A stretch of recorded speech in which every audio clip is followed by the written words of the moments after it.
ಈಗ ಪ್ರತಿಯೊಬ್ಬರೂ ಕನಿಷ್ಠ ಒಂದು ಉಳಿತಾಯ ಖಾತೆಯನ್ನು ಹೊಂದಿರಬೇಕು.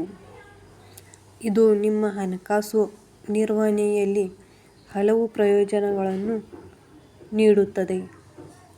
ಠೇವಣಿ ಮತ್ತು ಹಿಂಪಡೆಯುವಿಕೆ ಕೂಡ ತುಂಬ ಸುಲಭ.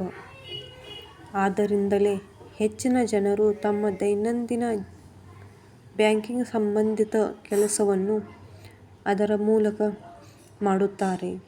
ದೇಶದಲ್ಲಿ ಆನ್ಲೈನ್ ಪಾವತಿ ಮತ್ತು ಯು.ಪಿ.ಐ ಸೌಲಭ್ಯವನ್ನು ಪರಿಚಯಿಸಿದ ನಂತರ ಅದರ ಬಳಕೆ ಮತ್ತಷ್ಟು ಹೆಚ್ಚಾಗಿದೆ. ಆದ್ದರಿಂದ ಉಳಿತಾಯ ಖಾತೆಗಳಿಗೆ ಆದಾಯ ತೆರಿಗೆ ಇಲಾಖೆ ಕೆಲವು ಮಿತಿಗಳನ್ನು ನಿಗದಿಸಿದೆ ಎಂದು ನಿಮಗೆ ತಿಳಿದಿದೆಯೇ?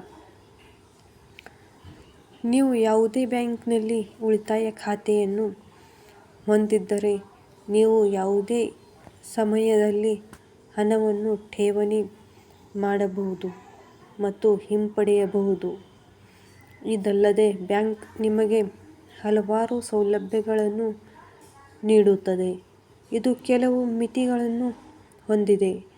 ಉಳಿತಾಯ ಖಾತೆಯಲ್ಲಿ ಎಷ್ಟು ಮೊತ್ತವನ್ನು ಠೇವಣಿ ಮಾಡಬಹುದು ಎಂದು ತಿಳಿಯೋಣ. ವಿವಿಧ ಬ್ಯಾಂಕುಗಳು ಉಳಿತಾಯ ಖಾತೆಗಳೊಂದಿಗೆ ವಿವಿಧ ಸೌಲಭ್ಯಗಳನ್ನು ನೀಡುತ್ತವೆ.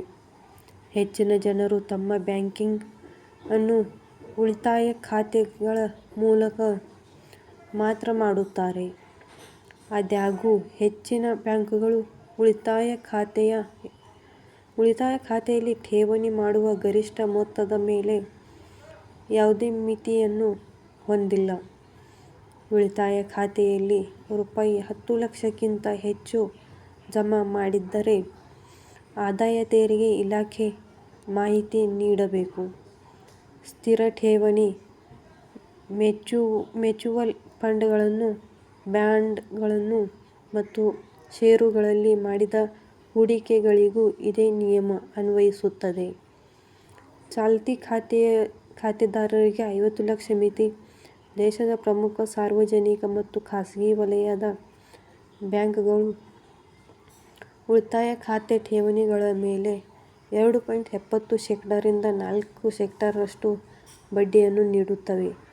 ದೇಶದ ಉಳಿತಾಯ ಖಾತೆಗಳಲ್ಲಿ ಸುಮಾರು 10 ಕೋಟಿ ಠೇವಣಿ ಮಾಡಲಾಗಿದೆ.